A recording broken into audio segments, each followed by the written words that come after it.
Miss, nag-iinsulto ka ba? Anong tingin mo sa akin? Aanga-anga? Sir, hindi naman po sa gano'n.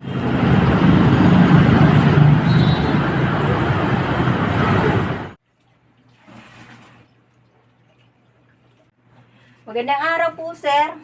Siya nga pala, isa ako sa mga sales lady dito. Sir, for security lang po ninyo. Kasi po, hindi po gumagana yung CCTV namin ngayon. Advice ko lang po, pakiingatan po yung mga importanteng gamit nyo po. Miss, nag-iinsulto ka ba? Anong tingin mo sa akin? Aanga-anga? Sir, hindi naman po sa ganon. Nagpapaalala lang po naman. Itong lugar kasi na ito, kilala kasi ito dito na maraming mandurukot at mga nandumudos. Kaya bilang paalala lang po, Alam mo, miss, sa sunod, piliin mo yung taong pagsabihan mo ng ganyan. Ha? Kasi nagkakabawas ng pagkatao ko yan. Para sa kaalaman mo, miss, batang syudad na ako. Kasi matagal na ako dito. Kahit minsan, miss, hindi pa ako naloko dito sa syudad. sinsya na kayo sir. Akala ko kasi baguhan lang kayo dito sa syudad. Kaya po ako nagpaalala po uli sa inyo na marami dito sa Lisigang.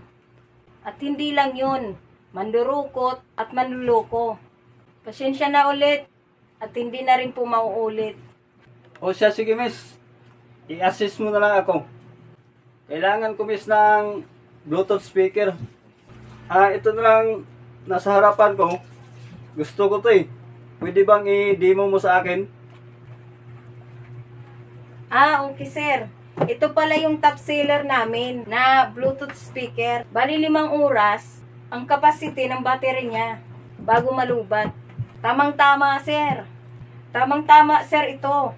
Kasi may kasama na itong mic. Tsaka madali po itong bitbitin kasi may hawakan na siya. At nagkakahalaga lang po ito ng 5,500. Aba, ito na nga yung hinahanap ko. Sige, bibilhin ko na yan.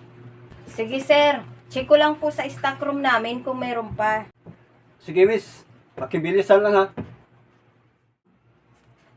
Sir, kunin ko lang po yung bayad nyo, 5,500. Saglit lang. 5,500. Ito. 6,000 yan. Bali, sa cashier ko na lang kunin yung sukli ha. Sige sir, kunin nyo na lang po sa cashier yung sukli. Sige. Naku sir, sorry po, wala na po kaming stock niyan eh. Kainis naman. Dapat sinicheck nyo lagi yung inventaryo nyo. Paano yan, miss? Sir, kung okay lang po sa inyo, itong display unit na lang po. Sige na nga. Nakakainis naman kayo. Kunin ko na nga ito. Saglit lang po sir, hindi pa kayo nagbabayad. Miss, anong hindi pa nagbayad?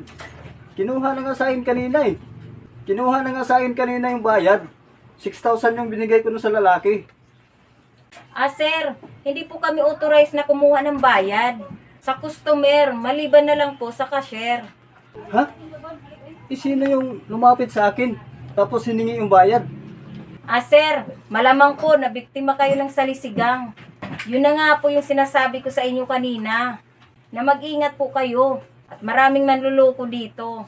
Kaso lang po, pinagalitan nyo pa po ako. Naku po, paano ako makauwi nito? Miss, patawad sa inasal ko kanina. Ang laki ng pagkakamali ko na hindi ako nakinig sa inyo.